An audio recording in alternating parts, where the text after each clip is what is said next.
편히 주무셨죠? 네, 어저께 좀 늦게 끝나서 죄송했어요. 네. 하나님의 은혜가 여러분에게 함께 하시기를 축복합니다. 자, 예수를 믿고 이제 구원을 받아 생명을 가진 여러분들입니다. 그래서 우리는 죽어도 삽니다. 죽어도 천국에 소망을 두고 사는 자들이잖아요. 네, 그러니까 이제 그것만 가지고는 안 되고 우리가 주님이 주시는 은혜를 받으면서 예비된 상과 복을 받는 성도가 되었으면 좋겠습니다. 그러면 여기 성경에 보면 하나님의 구원을 받은 이스라엘 백성들인데 저들이 살아가는 과정에서 너무 힘들고 어려운 일이 많았어요. 그러니까 하나님에 대해서 막 이스라엘 백성들이 구원을 받은 백성임에도 불구하고 이 디트로이트 한인연합감리교회는 안 그런데 저쪽에 있는 사람들이 자꾸 원망하고 불평을 합니다. 여기 성경 그 말라기 3장 14절 15절에 보면요 이런 말씀이나 우리 한번 찾으셨으면 같이 한번 읽어보겠는데 이분들이 이렇게 말합니다. 이는 너희가 말하기를 하나님을 섬기는 것이 헛되니 하나님을 섬기는 것이 헛되니 만군의 여호와 앞에서 그 명령을 지키며 슬프게 행하는 것이 무엇이 유익하냐. 우리가 아무리 기도하고 하나님 말씀대로 살아본다고 해도 제대로 되는 일이 없는데 그게 뭐냐. 그러면서 15절에 이런 말이에요. 지금 우리는 교만한 자가 복되다 하며 악을 행하는 자가 번성하며 하나님을 시험하는 자가 화를 면한다 하노라 함이라. 우리도 그렇거든요. 예수를 믿는다고 하면서 믿는 사람보다 때로는 이렇게 가보면 예수를 안 믿는 사람이 못된 짓 많이 하는 사람이 더 잘 되는 것 같은 그런 모습이 보일 때가 혹가다가 많아요.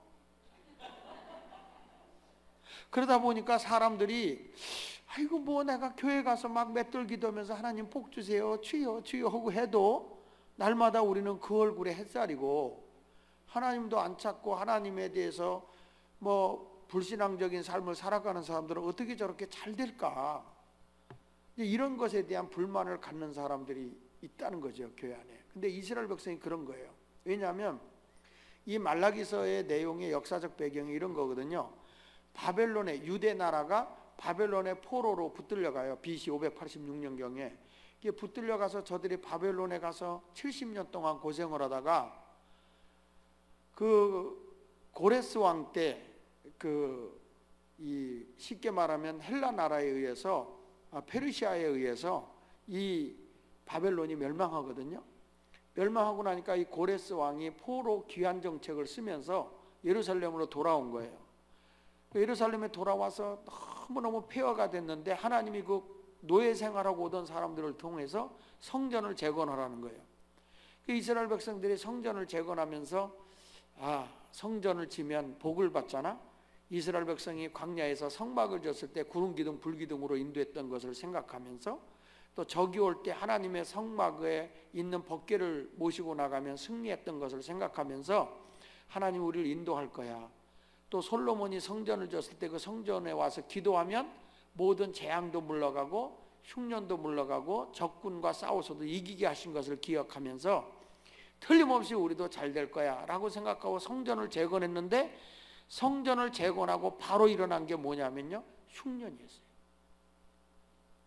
흉년이 들고 나니까 이스라엘 백성들이 어려움을 처하잖아요. 그러니까 하나님에 대한 사랑을 의심하는 거예요.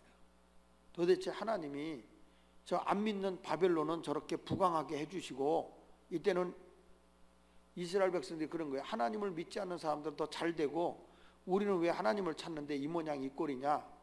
그러면서 저들이 막 하나님 앞에 대항하는 거죠. 하나님을 섬기는 것이 헛되고 하나님의 명령을 지키는 것이 이게 우리에게 유익한 것이 무엇이냐. 아무 유익이 없다. 오히려 교만하고 악을 행하는 자들이 또 하나님을 시험하는 자가 잘 되지 않냐. 이렇게 막 저항하는 거예요. 여러분들 그런 경우는 없으시죠? 속상한 일이 생겨도 주의 아버지 더 잘 될 줄 믿습니다. 우린 그러죠. 잘 될 게 원망을 하지 않아요. 왜냐하면 우리 믿는 사람은 모든 것이 합력하여 선을 이루니까. 그전에는 뒤로 자빠지면 코가 깨진다 그랬어요. 왜냐하면 옛날에 한국에서 너무 가난하게 살아서 신발이 없어서 일본 게다장 신고 다녔거든. 나무로 만든 거 딱딱딱딱 거기 다니다가 넘어지면 다리가 올라가면서 게다짝이 벗겨지면서 붕 떠요. 그래 자빠진 사람의 콧장등을 빵 때리니까 뒤로 넘어졌는데 코가 깨진다는 거예요. 근데 요즘에는 코 깨질 이유는 없는데 어느 교인이 새벽기도 가다가 나이 드신 어르신이 이게 잔돌인 데서 미끄러져서 넘어졌대요. 근데 코는 안 깨졌는데 얼마나 세게 넘어졌는지 뒤통수가 깨진 거야. 아야아야 그리고 손을 대보니까 피가 나는데 조그만 돌멩이가 베겠더래네. 그래서 이놈의 돌멩이를 뽑아갖고 보니까 돌멩이가 이상하더라는 거예요. 그래서 닦아갖고 보니까 세상에 다이아몬드더래. 그래서 예수 믿는 사람은 뒤로 자빠져도 다이아몬드가 베긴다는 거예요. 믿거나 말거나 하더니. 그래서 이스라엘 백성들이 이렇게 하나님에 대해서 원망하는데 이 악한 자에 대해서 하나님이 이렇게 하나님을 원망하고 대항하는 자들에 대해서 우리 하나님이 하시는 말씀이 뭐냐면 4장 1절에 악한 자에 대해서는 내가 반드시 심판한다는 거예요. 지금 너희가 볼 때 그들이 잘 되는 것 같아도 반드시 악인은 내가 심판한다는 거예요. 자 보십시다. 4장 1절에 시작. 만군의 여호와가 이르노라 보라 극렬한 풀불 같은 날이 이르리니 교만한 자와 악을 행하는 자는 다 초계라는 건 지푸라기 같을 것이라. 그 이르는 날에 그들을 살라 뭐라 그랬죠? 그 뿌리와 가지를 남기지 않는다는 거예요. 여러분 우리가 신앙생활하면서 하나님에 대해서 우리가 하나님을 대적하고 하나님에 대해서 불만을 갖고 원망을 갖고 막 하나님을 대항하는 사람이 성경에서 보거나 역사적으로 보거나 절대 성공한 사람이 없어요. 우리 하나님은요 비판적이고 부정적인 삶을 살아가는 사람을 들어 썬 적이 없어요. 우리 하나님은 긍정의 사람, 항상 모든 것을 넉넉한 마음으로 받아들이는 사람을 쓰지 원망하거나 불평하거나 막 비판적으로 살아가는 사람을 하나님은 쓰지를 않는다는 거예요.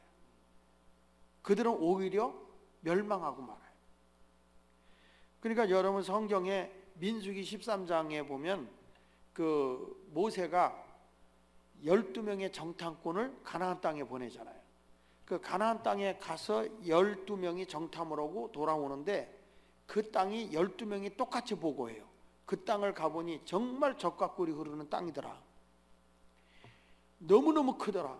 그 포도송이 한 송이를 메고 왔잖아요. 두 사람이. 여러분 그런 포도 보셨어요? 포도 한 송이를 두 사람이 메는 걸 보셨어요? 그런 포도가 있어요? 아니 대답 좀 해줘요. 아니 그런 포도가 있어요? 없어요? 왜 없어요? 성경에 있다는데 왜 없다고 그래요? 무슨 배짱으로 없다고 그러냐고. 있어요 여러분. 제가 한국에 그 입장이라고 하는 안성 밑에 입장이라는 동네에 포도농사 많이 짓는 곳이 있거든요. 그곳에 갔는데 장로님 한 분이 날들어 그래요. 목사님 이 가나안 포도를 보신 적이 있어요? 그런 큰 포도가 있을까요? 두 사람이 메고 다니는 포도가 있을까요? 그러길래 그냥 크다는 걸 그렇게 비유했을 거예요. 본 적이 없잖아요. 그랬더니 아니 목사님도 성경을 안 믿으세요? 그래. 그래서 아니 본 적이 없어서요. 아니 보지 못했어도 성경에 있다 그러면 목사님은 아멘 그러고 믿어야지. 그걸 안 믿으면 어떡해요? 아니 글쎄 안 믿는 건 아닌데 그렇게 포도가 탐스럽다고 얘기한 거겠죠. 그랬더니 목사님 제가 가나안 포도를 재배하는 장로입니다. 가나안 포도 하나 큰 거는요 길이가 얼마나 되는지 아세요? 얼마 되는데 내가 제일 크게 길러본 가나안 포도가 2m 20 정도 된다고 하니까 그러면 얼마 정도 되는 거예요 목사님? 몇 피트 되는 거예요? 2m 20 정도면. 응? 그러니까 이게 얼마 되는 거예요? 7피트? 네. 그 정도 되는 거예요. 그래서 내가 이따가 그냥 웃고 말았어요. 그랬더니 목사님 못 믿죠? 아니 못 믿는 게 아니라 그냥 웃은 거예요. 그랬더니 제가 목사님 갈 때 2송이를 선물로 드릴게요. 그런 거예요. 근데 지금은 우리나라가 금년에는 가물어서 요번 포도는 한 1m 60에서 70 정도 될 거라는 거야. 근데 진짜 갈 때 2송이를 저한테 줬거든요. 저도 깜짝 놀랐어요. 이런 포도가 있구나. 여러분들이 인터넷에서 가나안 포도를 쳐보면요, 떠요. 있어요. 보지 않았다고 없다고 주장하는 여러분이 기적인 거예요. 있어요. 그걸 갖고 와서 우리 교인들한테 이게 가나안 포도라고 내가 매다 놓고 강단에서 설교하면서 얘기를 했거든요. 그랬더니 교인들이 감격을 하는 거예요. 와, 있구나.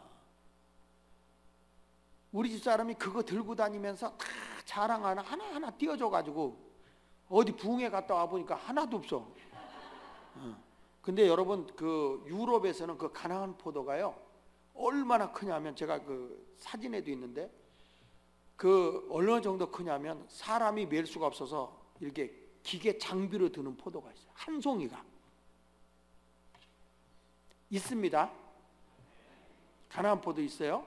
그러니까 이 사람들이 와서 보니까 정말 거기는 젖과 꿀이 흐르는 땅입니다. 이런 포도가 있군요. 다 인정해서 12명이 똑같이 보고했어요. 그런데 12명 가운데 10명이 무슨 얘기를 하냐면, 그러나 우리가 가보니까 그들의 안악자손이 거인입니다. 우리가 거기에 들어가면 우리는 그들의 포로고 노예가 되는 겁니다. 우리가 애굽의 노예가 싫어서 해방받아 나왔는데 여기까지 40여 년 동안 와가지고 거기 들어가서 우리가 포로가 된다면 이게 뭡니까? 우리는 그들과 도저히, 그들에 비하면 우리는 메뚜기 떼에 불과합니다. 절대 우리는 그들을 이길 수가 없습니다. 그리고 절망적인 보고를 하죠. 그 절망적인 보고를 하니까 그때에 거기 그 소리를 들은 10명의 정탐꾼의 소리를 들은 백성들이 울부짖으면서 돌을 들어서 아니라고 우기는 그 갈렙과 여호수아를 죽이려고까지 하는 거예요. 그러면서 저들이 뭐라고 막 방송되고 가고 통곡하고 울면서 차라리 여기서 죽는 게 낫지. 우리가 뭐하러 그곳에 들어가서 노예가 되냐. 차라리 광야에서 죽자. 그게 싫으면 새로운 지도자를 세워서 다시 애굽으로 돌아가자. 이런 부정적인 얘기를 하는 거예요. 그러니까 여호수아와 갈렙이 믿음의 사람은 속이 터지는 거예요. 그냥 가슴을 찢어가면서 뭐라고 얘기하냐면, 아닙니다. 저들의 보호자는 없습니다. 우리의 보호자 하나님이 계시지 않습니까? 우리가 싸우지 않아도 애굽의 바로 왕을 굴복시키며 하나님의 재앙을 내렸던 그 전능하신 하나님이 있지 않습니까? 홍해를 갈라주신 하나님이 있지 않습니까? 우리가 더워 죽을까 봐 구름 기둥 불 기둥으로 인도하신 하나님이 있지 않습니까? 양식을 만나를 매일매일 내려주신 하나님이 계시지 않습니까? 우리의 보호자가 계신데 뭘 두려워합니까? 우린 능히 이길 수 있습니다. 저들은 우리의 먹잇감입니다. 우리의 밥입니다. 지금이라도 갑시다.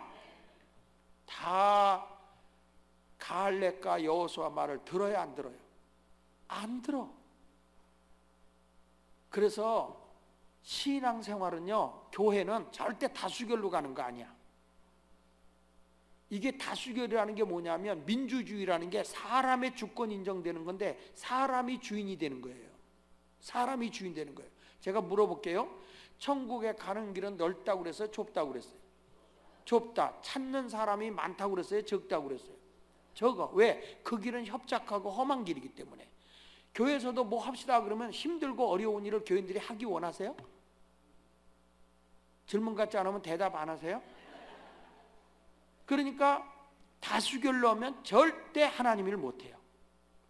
그러니까 우리가 의견으로 의논해서 회의에서 결정되는 게 아니라 무엇이 하나님의 뜻인지 기도하고, 내가 회의할 거 있으면 1시간 회의할 거 있으면 1시간 먼저 기도하고, 그런 다음에 하나님이 어떤 감동을 주는지 그때 의논해 보면요, 전부 다 믿음의 길로 갑니다. 기도가 없으면 내 소리가 강해지고 내 의견이 강해져요. 내 뜻을 내세워요. 그런데 기도하고 얘기하면 내 뜻이 아니라 주님의 뜻을 따라가요. 절대 교회는 민주적으로 가면 사람 소리밖에 안 나고 다툼밖에 안 나요. 회의가 많은 곳 가보세요. 의사당 가보세요. 맨날 싸워요. 근데 그리스도 예수 안에서는 얼마든지 이해가 되나니 아멘하여 하나님께 영광을 돌리라고 그랬잖아요. 그러니까 이 가나안 땅에 차라리 죽었으면 좋겠다, 죽었으면 좋겠다라고 백성들이 막 원망을 하니까 민수기 14장 28절에서 하나님이 이스라엘 백성들에게 뭐라고 말한가 이렇게 말해요. 따라합시다. 내 귀에 들린 대로 내가 행하리라. 다시 한번 크게, 내 귀에 들린 대로 내가 행하리라. 그러니까 이스라엘 백성이 뭐라 해? 차라리 광야에서 죽었으면 좋겠다, 광야에서 죽었으면 좋겠다. 그러니까 하나님이 그래요. 내가 내 귀에 들린 대로 행할게. 그래서 만 20세 이상은 다 광야에서 다 죽죠. 다 죽어요. 그래서 우리는 말을 잘해야 돼요. 옛날부터 말은 뭐가 된다고? 알기는 억수로 잘한다고. 우리 한국 사람 노래 부르면 나를 버리고 가시는 님은 심리도 못 가서 발병 난다. 그런 노래를 너무 민요로 부르잖아. 세계에서 한국 사람이 무좀이 제일 많대요. 자꾸 우리들은 이렇게 그 말은 씨가 되는 건데 자꾸 부정적인 얘기를 하니까 하나님이 그대로 행하는 거예요. 그러나 여러분 보세요. 가나안 땅을 정복한 사람은 부정의 사람이 정복합니까? 긍정의 사람이 정복합니까? 여호수아와 갈렙을 뺀 모든 사람은 광야에서 죽었지만 아니다, 하나님이 우리의 보호자다, 하나님이 이기게 하신다, 그 땅은 우리 것이다, 모든 사람이 듣기에 황당한 말이고 정신 빠진 소리고 미친 소리로 들렸지만은 그러나 하나님을 의지하고 나간 사람은 승리했어요. 할렐루야. 여러분들도 교회 일을 할 때는 중요한 것은 항상 긍정의 말을 하고 살아야 되는 거예요. 잠언서 18장 21절에 뭐라고 써요? 따라하세요. 죽고 사는 것이 혀의 권세에 달렸나니. 예, 혀의 권세에 달려 있다는 거예요. 혀 쓰기를 좋아하는 자는 그 열매를 얻는다는 거예요. 그러니까 여러분의 이 말이라고 하는 게 너무 중요하거든. 그래서 저는 그런 걸 심리적으로 이런 거를 시험한 걸 제가 읽어봤는데 그 해보니까 그렇더라고요. 뭐냐면 사람이 말할 때 내 발이 땅에 붙어서 안 떨어지네, 그렇게 말을 해. 그러니까 말은 생각을 지배하거든요. 말은 생각을 지배하니까 내 발이 땅에 붙어서 안 떨어져. 그렇게 하고 한 20초만 있다가 딱 들잖아요. 그 사람을 들면 모든 체중이요 땅으로 쏠려 있어서 엄청 무거워. 집에 가서 부부가 한번 해봐. 근데 좀 두툼하신 분들 있죠. 이분들이 이렇게 한번 생각해요. 아우, 내 머리가 천장에 달라서 붙어서 대롱대롱 매달려 있네. 내가 천장에 지금 머리가 붙어서 대롱대롱 매달렸어. 그렇게 하고 매달린 모습을 생각하면서 한 20초 후에 그 생각을 하고 딱 들어보면요 체중이 위로 올라가 있어요. 그래가지고 사람 딱 들으면 금방 들려. 말 한마디가요 사람의 체중을 위로 올리고 아래로 내린다는 거예요. 그러니까 말을 잘해야 돼요. 여러분 흥부가 왜 저 형수한테 뺨 맞았는지 아시잖아. 왜 맞은지 아세요? 몰라요? 말을 잘못해서 얻어 터진 거예요. 밥으로 들어가가지고 형수가 막 밥을 푸고 있었거든요. 뒤에 가서 형수를 보면서 형수님 저 흥부인데요 이렇게 얘기한 거야. 그러니까 그냥 벌떡 일어나자마자 흥부인데요 그러니까 귀싸대기 후려갈기. 형수를 보고 어떻게 흥분되냐고. 흥부인데요 그래야 되는데 저 흥분돼요 그랬단 말이야. 말은요 이렇게 차이가 나는 거야. 아직도 감이 안 오시는가 봐. 갑돌이와 갑순이가 왜 결혼을 못했는지 아세요? 말을 안 했어요. 안 그런 척 했더래요, 그까짓 것 했더래요 하는 바람에 둘이 못 만난 거예요. 갑돌이나 갑순이가 내가 너 좋아해 우리 사랑할래? 그 말 한마디만 했어봐 둘이 결혼했지. 그 갑돌이가 요청을 안 하니까 어느 날 시집을 갔어. 시집 간 날 그렇게 한없이 울었대잖아요. 갑돌이 생각이 나서. 갑돌이도 화가 나서 장가를 갔대요. 장가 간 날 첫날 밤에 달 보고 그렇게 울었대잖아. 별 미친 사람이들이야. 아니, 좋으면 내가 좋다 이렇게 딱 고백을 해야 이게 되는 건데 그걸 안 하니까 두 사람이 못 맞으니까 말은요 굉장히 중요한 거예요. 오늘부터 여러분들은 부정적인 말을 하지 말고 긍정의 말을 하시기를 바랍니다. 그러니까 이스라엘 백성들은 자꾸 조금 힘들면 불평하는 거예요. 원망하고. 그래서 복을 받아야 할 백성들이 저주를 받잖아요. 말라기 4장 6절에 보면 너희가 돌이키지 않으면 저주로 내가 땅을 친다 그랬잖아요. 그래서 여러분들도 이제부터는 악인의 삶을 살아가지 말고 의인의 삶을 살았으면 좋겠어요. 악인들의 삶은 원망과 불평이고 그리고 비판적인 삶을 살아요. 근데 의인의 삶은요, 모든 것이 합력하여 선을 이루기 때문에 의인은 항상 긍정의 삶을 살거든요. 이런 사람들에게는 하나님이 은혜를 준다고요. 자, 다시 한번 보세요. 하나님께서 4장 1절에 보면 악인들이 하는 대로 저들은 교만한 자와 악을 행하는 자는 촉에같이 그들의 뿌리가 가지까지 남기지 않고 다 멸해버린다고 그러지 않았어요? 그러니까 역사적으로 보십시오. 노아 시대에 악을 행한 사람도 다 쓸어버렸잖아요. 소돔과 고모라 때도 그렇죠.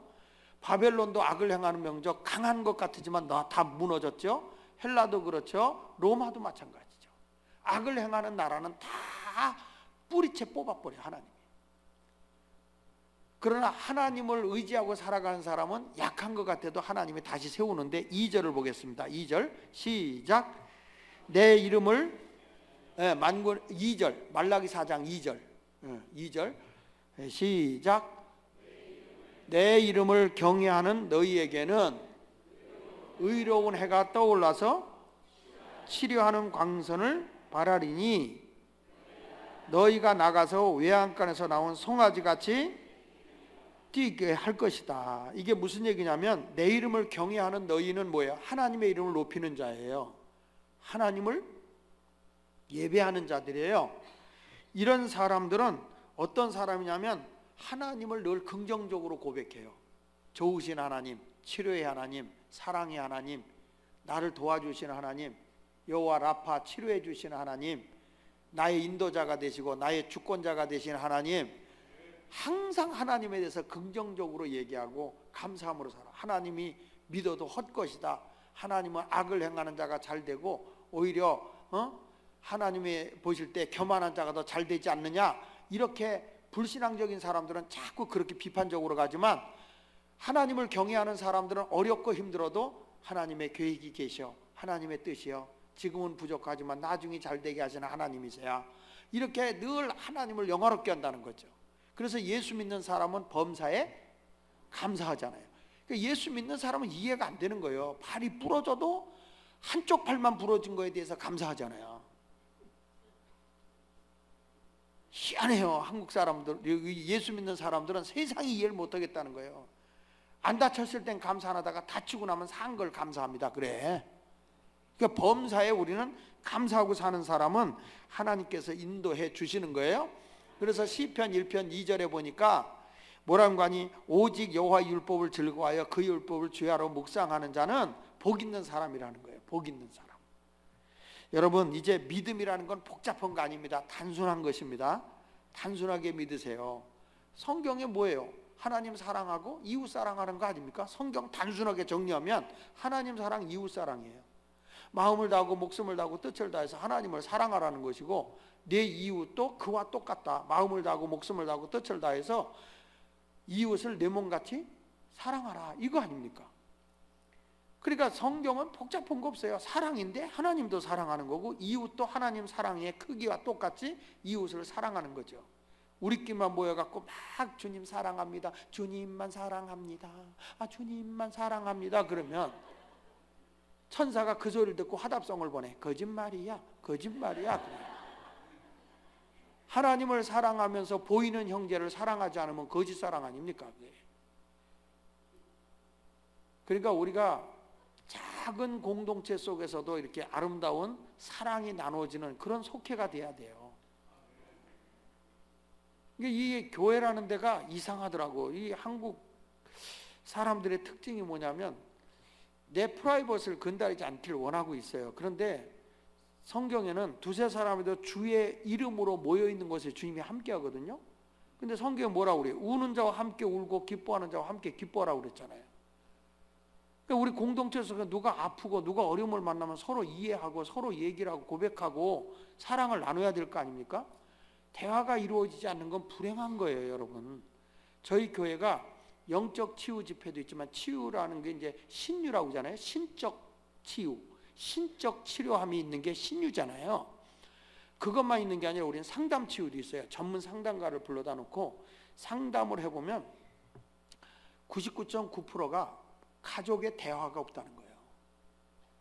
가족의 공동체가 무너지는 거예요. 그러니까 이것이 정신적인 질환이 오고 우울증이 오고 아주 심한 거예요. 그러니까 아이들의 문제를 딱 이렇게 놓고 얘기를 해보면 그 아이가 심각할 때 아이들의 문제는 없어요. 전부 다 문제 부모만 있는 거예요. 문제 부모가 있으니까 아이들이 문제가 일어나더라고요. 그러니까 우리가 이 공동체 모습이 굉장히 중요해요. 그래서 저희 교회는 그런 라운드 테이블이라고 그래가지고 이제 가족들이 모여서 식사하면서도 이렇게 자기 얘기를 하도록 이렇게 만들어 놓고, 또 우리 소그룹에서도 아주 쉽게 뭐 가지고 다른 얘기하지 말고 그냥 딱 예수님의 성품을 가지고 이렇게 토론을 하면서 이렇게 자기가 그 읽어가면서 느낌이 오는 거, 깨달아지는 건 밑줄 치고, 왜 이게 깨달아지는데 자기 얘기만 하는 거예요. 남의 얘기하면 안 돼. 꼭 자기 얘기만 하는 거예요. 내가 이 말씀에 비춰볼 때 나는 몇 점을 매길 수 있느냐, 1점부터 10점까지 해서 몇 점을 매길 수 있느냐, 그럼 다음번에 내가 얼마만큼 점수가 향상되는지, 그거면서 교인들의 가정이 회복되는 거예요. 너무 감사하죠. 그러니까 여러분들도 이제는 신앙생활을 복잡하게 믿지 말고 단순하게 주 안에서 사세요. 사도 바울도 내가 사는 게 아니라 내 안에 주가 사는 것이다, 그냥 단순하게 고백하는 거예요. 주님 뜻대로 사는 거죠. 뭐 믿음으로 살아가는 여러분이 되시길 주의 이름으로 부탁합니다. 그랬더니 하나님이 뭐라고 말한 거니, 하나님을 이렇게 단순하게 경외하면, 하나님을 이름을 높이고 살면 의로운 해가 떠오른다는 거예요. 의로운 해가. 이 말은 의로운 해가 떠오른다는 것은 시편 84편 11절에 보면 하나님이 어떤 분이냐, 여호와는 해라 그랬어요. 해요. 누가복음 1장 78절에 보면 예수 그리스도는 어떤 분으로 이 세상에 오셨느냐, 돋는 해로 오셨다. 돋는 해. 동쪽에서 떠오르고 있는 태양. 요한복음 8장 12절에 보면 예수님은 어떤 분으로 오냐면 세상의 빛으로 오신 거잖아요. 아, 정말 그렇더라고요. 어둠에 처했던 사람이 예수가 탁 들어가면 완전히 세상이 바뀌어. 저희 교회는 나는 어디서 그런 사람을 뽑아오래도 못 뽑을 사람들이 많아요. 아주 은혜도 못 받았는데 막 떨면서 와, 진동하면서. 막 알코올 중독자, 사람 구실 못하고 그냥 폐인과 같아. 이게 이 신당동이라는 데가 원래 왜 저렇게 사람들이 저렇게 살까 하고 보니까, 신당이라는 뜻이 귀신 신자 집당자더라고요.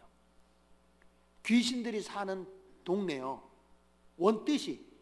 옛날에 거기가 시구문이라고 시체들이 많이 나요. 그래서 무당들이 하도 많아. 지금도 많지만 신당이라는 게 귀신 신자 집당자. 난 그것도 모르고 우리 교회 이름을 처음에 신당제일교회라고 했어요. 그러니까 귀신의 집에서 왕초예요. 왕초. 그래서 이거는 이름이 안 맞다. 그래가지고 우리가 예수 마을로 교회 이름을 바꿨는데, 그 바꿀 때 무당들이, 주민들이 와서 데모했어요. 여기가 무슨 예수님이 태어난 동네냐, 여기가 무슨 예수 마을이냐, 그냥 신당 제일로 가라. 그러면서 그 주민 대표가 와서 저한테 항의를 하길래 제가 그런 얘기했죠. 그때 우리나라의 연예인 가운데 김한국이라고 계셔요. 김한국. 그래서 김한국이 얘기를 들면서, 한국이가 있다. 연예인 가운데 김한국이가 있다. 그 한국이 한국이냐? 그건 개인의 이름이요. 개인의 이름. 우리 교회도 개인적인 교회 이름이니까 너무 간섭하지 마라.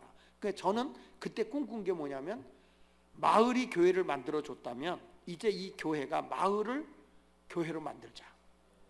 그래서 지역을 변화 운동하자. 그때만 해도 무당집과 그냥 거기 호객 행위하는 술집들이 너무 많았어. 지나가다 보면 막 빗자루던 여인들이 그냥 이렇게 달고 놀다 가세요, 쉬었다 가세요. 그리고 막 붙잡고 늘어져. 그럼 내가 여기 예수 마을교회 목사예요. 그러면 목사는 남자 아니세요? 막 이러면서 막 꼬드기고 그랬던 분들인데, 우리가 지역 변화 운동을 하면서 주변에 있는 교회들과 연합하고 주민들과 함께하고, 그 다음에 이 중부 경찰서와 함께하고 구청과 함께 이렇게 연합을 해가지고 거리를 깨끗하게 하고 밝게 하고, 그러면서 정화운동을 했죠. 청소년들도 같이 움직이고, 그러면서 그분들을 잘 설득을 해서 이 전업을 할 수 있도록, 그 생활을 벗어나도록 하게 해가지고 거기에 호객행위하는 그런 그 집들이 52개가 있었던 걸 다 전업시켜서 지금 하나도 없고요. 그리고 얼마 전까지 청소년 범죄율이 굉장히 높았던 지역에 청소년 범죄율을 0%로 낮춰놓은 죄 없는 마을 만들기 운동이 이루어졌습니다. 이런 것이 교회에서 하기 때문에, 그래서 많은 교인, 많은 그 주변에서 소문 듣고 유엔에까지 이게 알려져 가지고 우리 청소년 강한솔이라는 친구가 유엔까지 불려가서 사례 발표하고 우리의 섬김으로 세상을 바꿨다. 그래가지고 반기문 총장하고 사진 찍고 와가지고서는 아주 나한테, 목사님은 그렇게 미국 다녀도 유엔 사무총장하고 사진 한번 찍어본 적 있냐고 얼마나 거드름을 떠는지.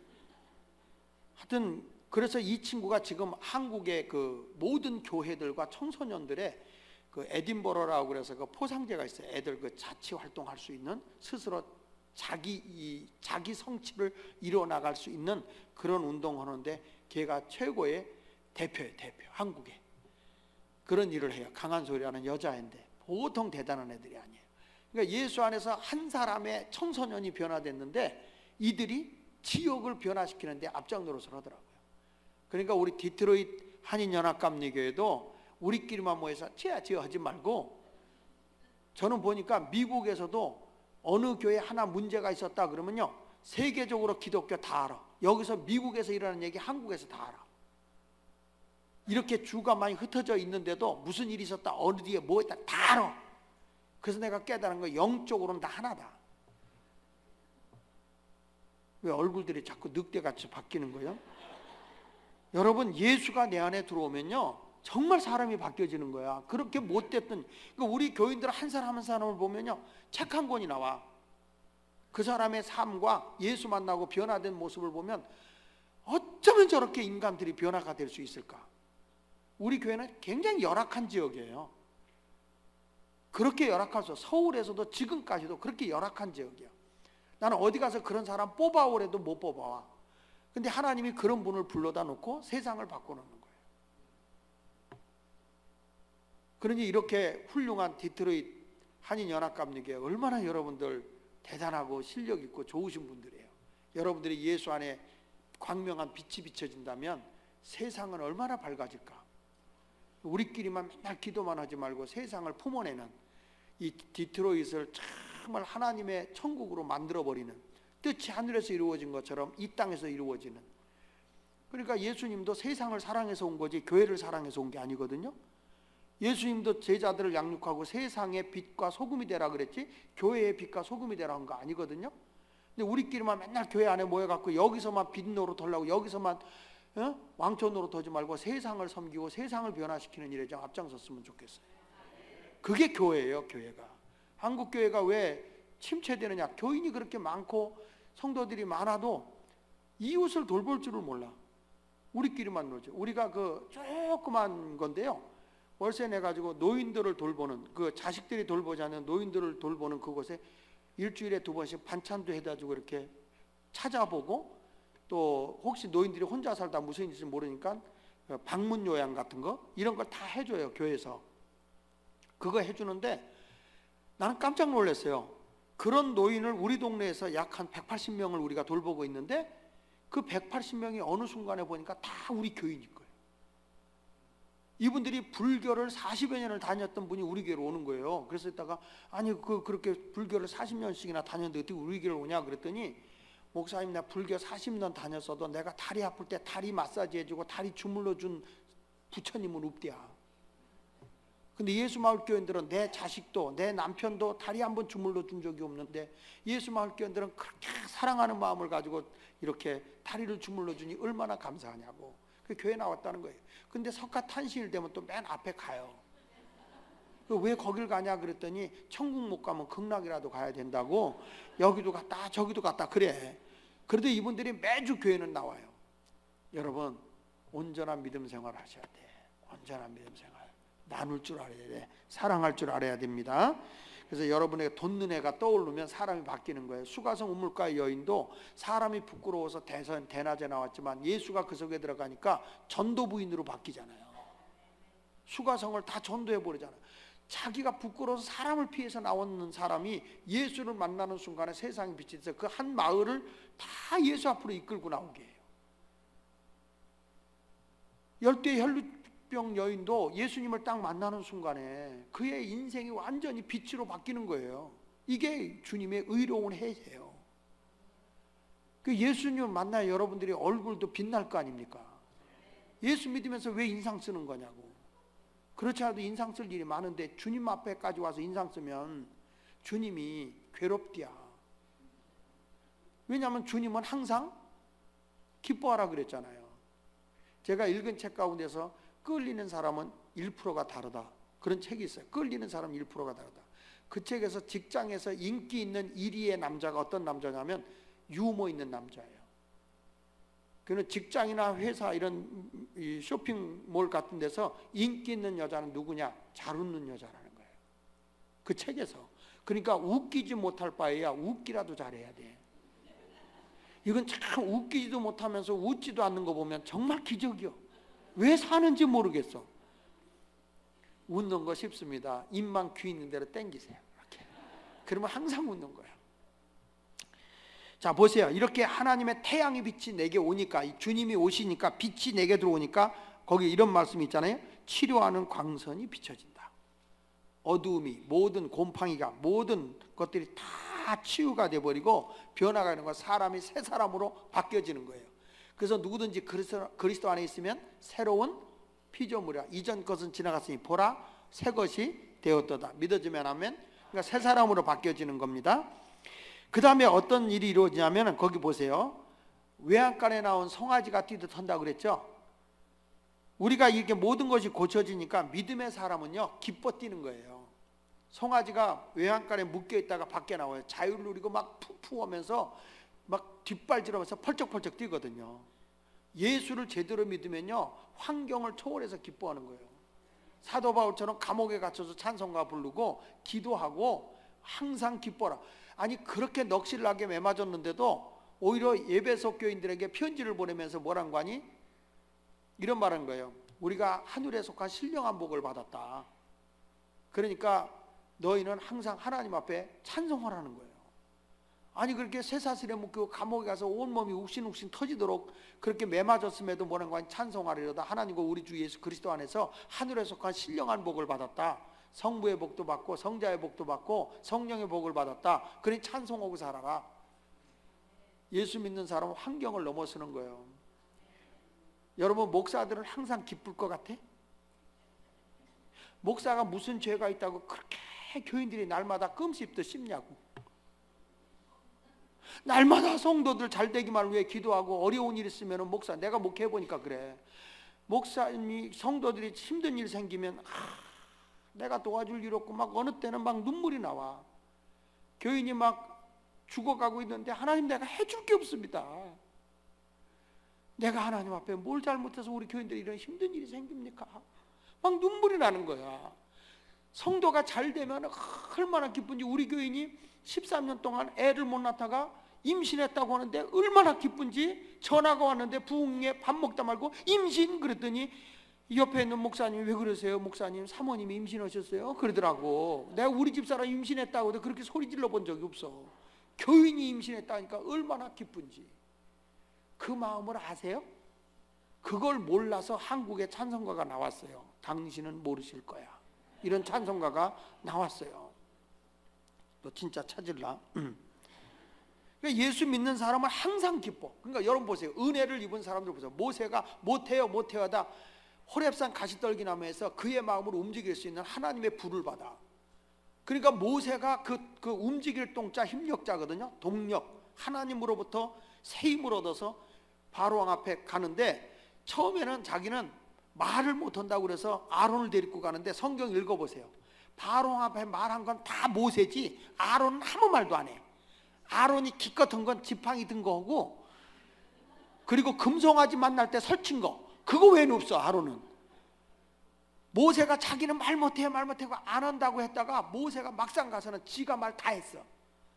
모세가 왜 말을 못해요? 애굽에서 40년을 산 사람이 애굽말 못하겠어요? 핑계지. 그런데 하나님의 말씀이 거기서 불이 들어오니까 그가 막 막 뛰는 거야. 이스라엘을 이끌고 나가는 거예요. 여호수아도 하나님의 강력한 불이 맞으니까 그 백성들이 원망하고 불평하고 막 돌을 들어 때려 죽이려고 해도 백성 이끌고 적과 그린 가나안 땅 가는 거예요.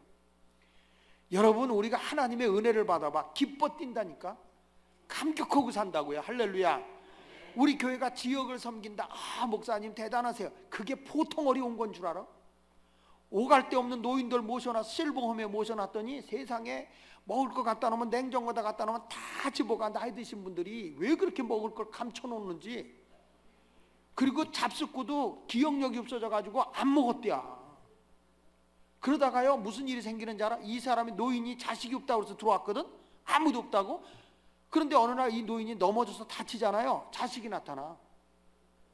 우리 부모님 다치겠다고 보상해놓으라고. 말도 못합니다. 이게 선한 일은요 아무나 하는 게 아니요. 그래서 성경에 마음을 다하고 목숨을 다하고 마음을 다하고 뜻을 다해서 주 너희 하나님을 사랑하라. 이것이 크고 첫째 되는 계명이요. 둘째도 그와 같으니 내 이웃을 내 몸같이 사랑하라. 둘째도 하나님 사랑하는 것과 똑같이 마음을 다하고 목숨을 다하고 뜻을 다해서 사랑하지 않으면 절대 이웃 사랑 안 돼. 남이 오니까 좋아 보이지 해보세요. 우리 교인들도 목사님 이게 한없이 깨진 독에 물 붓기거든요. 그러니까 목사님 언제까지 이거 할 거예요? 우리 교회에서 서울역에 노숙인 센터래요. 하루에 평균 850명씩 와요. 근데 거기 들어오면 일단 한번 서울에 오면 제가 모시고 갈게. 한번 가보세요. 일단 들어오면 빌어먹어도 다른 사람 기분 나쁘게 하고 빌어먹지 마라. 그래서 일단 거기 오면 샤워부터 하고 옷부터 싹 빨아서 입히고 냄새 안 나게 하고 다녀요. 그분하고 상담을 해보니까 사업에 실패하고 가정이 어려움 당해서 있는 사람, 은퇴한 목사님들이 꽤 많아. 가정이 어려워가지고 오갈 데가 없어가지고 노숙인 생활하고 있는 목사님들이야. 은퇴하시고 너무 안 돼가지고 거기에 노숙인으로 있는 목사, 은퇴한 목사님들도 세 분째가 거기다 임금 주고 있어요. 지금 그렇지 않은 분들이 너무 많은 거야. 기절을 뻔했어요. 주를 위해서 다 헌신하고 살다가 마지막에 자식들도 피어나지 못하니까 자식 집에도 못 가. 부모로서 해준 게 없는 거야. 못 키우면서. 그러니까 엄마는 거기 가고 아버지는 노숙자 생활하고 있는 거예요. 거기서 일하는 노숙자들이 나쁜 사람 아니에요. 굉장히 좋은 사람이에요. 그 사람들이 노숙자가 된 걸 보니까 우리가 생존 경쟁에서 그 사람들이 착해서 밀려난 거예요. 우리가 아직 노숙자가 안 됐다는 거는 아직까지 우리가 그들보다 싸납다는 거예요. 저는 그걸 느꼈어. 거기 우현식 목사님이라고 그렇게 헌신을 잘해요. 정말 잘합니다. 어느 날 이분이 무리가 와서 심장에 위기가 왔었어요. 병원에 입원했는데 이 노숙인들이 막 눈물 흘려가며 통성기도 했는데, 야, 노숙인의 기도도 응답합니다. 죽을 수밖에 없는 사람이 기적으로 산 거예요. 이 사람이 살고 났는데 지금은 노숙인들이 목사님을 섬겨. 어디 가서 맛있는 거 나오면 빵 갖다 주고요. 그거 너무 많으니까 못 먹고 나한테 갖다 줘요. 그 노숙인 담당 목사님이. 제가 이래봐도요, 노숙인한테 얻어먹는 목사한테 얻어먹는 목사예요. 내가 우리가요 지역을 위해서 해야 할 일이 너무 많아. 교회가 우리끼리만 놀고 있으니까 하나님이 내가 너에게 복을 주는 목적이 뭐냐 이거예요. 내가 너에게 건강을 주는 목적이 뭐냐 이거예요. 부자가 된 건 목표일 수 있지만 부자의 목적은 하나님께 영광이 되고 이웃에 유익을 줘야 되는 게 아니야? 그게 그리스도인 아닙니까? 하나님을 사랑하고 이웃 사랑해야 되는 거지. 우리끼리만 모여갖고 주여 믿습니다. 뭘 믿냐? 그냥 믿어요. 이러면 안 되잖아요. 그래서 우리는 주를 위해서 정말 사명을 가지고 뜀박질하듯이 외양간에 송아지 같은 펄쩍펄쩍 뛰시길 바랍니다. 그러면 하나님이 이렇게 말하잖아요. 망하는 게 아니라 3절을 보세요. 이렇게 말씀하잖아요. 자, 시작. 그들이 내가 정한 날에 너희 발바닥 밑에 재와 같으리라. 만군의 여호와의 말이냐. 이게 무슨 얘기냐면 하나님이 의인들에게는 악인들 앞에서 상을 베풀어 준다는 거예요. 네가 지금은 지는 것 같고 손해보는 것 같지만 악인들을 네가 밟게 된다. 우리는요 선으로 악을 이기는 자거든요. 이게 바로 의인이 받는 은혜의 복이에요. 그래서 시편 기자도 뭐라고 그럽니까? 시편의 기자도 말하기를, 시편에 있는 말씀에 보면 23편 5절에 주께서 내 원수의 목전에서 내게 뭘 베풀어 준다? 상을 베풀어 주잖아요. 보란 듯이 상을 베풀어 줘. 저도 교회를 지면서 참 힘들고 어려운 일이 많았거든. 제 아내가 눈물 흘리면서 이렇게 말하더라고. 막 별 주변에서 별 누명을 다 씌우니까. 근데 그때 제 아내가 눈물 흘려가며 기도하면서 이렇게 기도했다는 거예요. 하나님, 내가 무엇으로 보상받겠어요? 하나님, 목회로 보상해 주세요. 목회로 보상해 주세요. 교회 다 짓고 나니까 막 영혼들이 말이야, 젊은이들이 구름대같이 오는 거야. 하나님께 영광을 돌리고. 목사가 뭐라고 변명할 수도 없더라고. 주를 위해서 사는 건데. 또 그 얘기를 하면 또 다른 사람 상처받으니까, 목사님, 하나님 우리 가정에 목회로 보상해 주세요. 목회로 보상해 주세요. 근데 하나님이 보란 듯이 상을 베풀어줘. 성경 누가복음 10장 19절에도 보면, 여러분, 우리가 주님을 위해 살면 뱀과 정갈을 밟으며 원수의 모든 능력을 제어할 권능을 준다 그랬잖아, 우리한테. 그러니까 주님을 위해 살게 되면 원수 모든 걸 제어할 수 있는 능력까지도 하나님이 우리에게 주는 거예요. 여러분, 하나님을 경외하세요. 하나님을 온전히 높여드리고 하나님을 기쁘게 해드리는 그런 아름다운 삶을 살아가시길 바랍니다. 그래서 아브라함도 하나님을 경외하기 위해서 본토 친척 아비 집을 떠나지만, 하나님께서 뭐라고 했어요? 내가 너를 창대케 하고 너는 복의 근원이 되게 할 거다. 모든 민족 위에 뛰어나게 하시잖아요, 하나님이요. 우리 모두 주를 위해서 멋지게 사시고, 또 이 디트로이트 한인연합감리교회가 옛날에는 플러싱이나 어디냐, 뉴저지 제일교회 이런 교회가 상당히 컸었거든요. 근데 참 교회라는 데가 마귀가 꼭 하는 짓이 있어요. 그게 뭐냐면, 전도하기는 어려워도 교인 내보내기는 쉽거든요. 목사님하고 장로님들 몇 번만 싸우면 교인들 그냥 가. 전도는 안 해갖고 오면서 내쫓는 은사는 굉장히 많아. 교회가 우리끼리 싸울 시간이 없고 우리끼리 논쟁할 시간이 없어요. 세상에 그 악한 영에 사로잡혀 있는 영혼들을 위해서 우리가 생명 걸고 섬기고 사랑해서 그 영혼을 구원해내야 돼. 그게 주님을 믿고 구원하는 거예요. 우리끼리만 예수 믿는 사람 되지 말고 세상을 정말 섬겨나가는 그런 교회, 디트로이트 한인연합감리가 됐으면 좋겠네요. 할렐루야. 그래서 가는 곳마다 참 그 교회는 약한 자를 돌보는 교회, 힘들고 어려운 자를 돌보는 교회, 이런 모습으로 좀 칭찬이 많았으면 좋겠네. 할렐루야. 자, 여러분, 이제부터 의로운 해가 떠오르는 그런 놀라운 은혜를 입고 의인으로서 하나님이 내려주는 복을 받는 성도가 됩시다. 할렐루야. 오늘 저녁에는 하나님의 부흥에 대한 설교를 할 텐데, 하여튼 하나님의 큰 역사가 있을 줄 믿습니다. 찬송 우리 한 장 부르겠습니다. 257장 마음에 가득한, 여기는 안 바뀌었지. 189장 마음에 가득한 의심을 깨치고,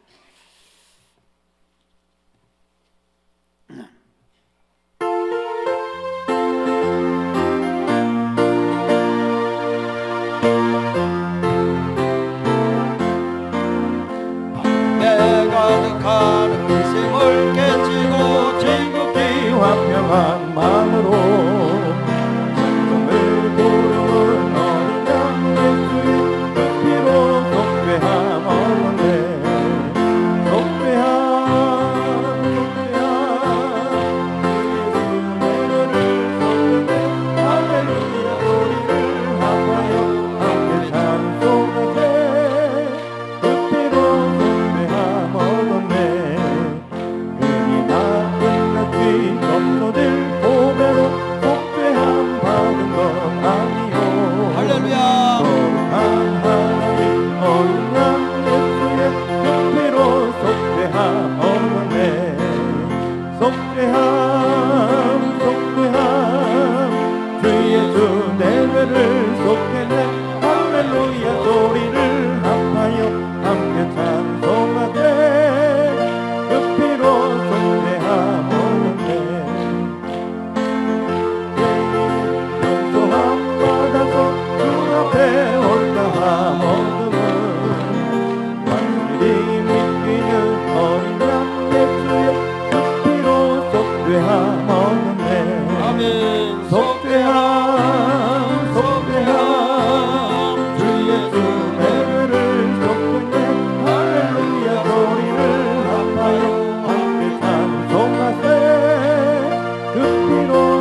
한 번 없네. 기도합니다. 가슴에서 손을 대십시오. 하나님 아버지, 오늘 내 가슴에 손을 댔습니다.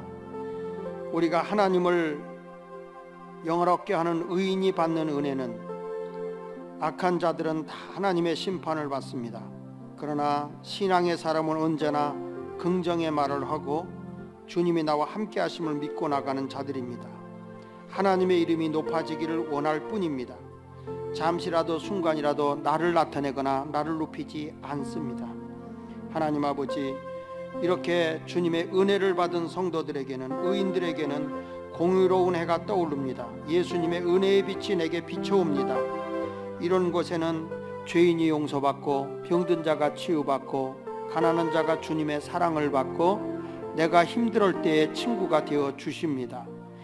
뿐만 아니라 원수의 목전에서 보란듯이 하나님이 상을 베풀어 주기 때문에 외양간에 나온 송아치가 뛰듯이 하나님 내게 준 사명을 위해 힘차게 뜁니다.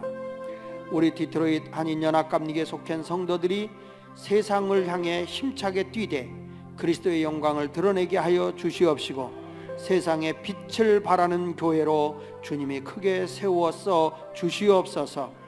세상을 변화시키는 한 사람이 되기를 원합니다. 수가성 물가의 여인이 천한 여인이었지만 그러나 예수를 만난 후에는 한 성을 예수 앞으로 인도했던 것처럼 우리 디트로이트 한인연합감리교회가 진정으로 이 미이민교회의 빛이 되게 하여 주시고 하나님의 큰 영광을 드러내게 하여 주시옵소서. 그 일을 위해서 하나님 영권도 주시고 건강도 주시고 물질적인 복도 허락하여 주시며 성령의 은사도 우리에게 내려 주시옵소서. 우리 하나님 함께 하심을 믿습니다. 우리 가슴에 손을 대사오니 우리의 온갖 구하는 것이나 생각하는 것에 넘치게 하실 뿐만 아니라 우리에게 소원을 두고 행하시는 하나님이시오니 이번에 소원이 꼭 응답되게 하여 주옵소서. 예수님의 이름으로 축복하며 기도합니다. 아멘. 주여 세 번하고 통성 기도하시다 자유롭게 돌아가겠습니다. 기도합니다.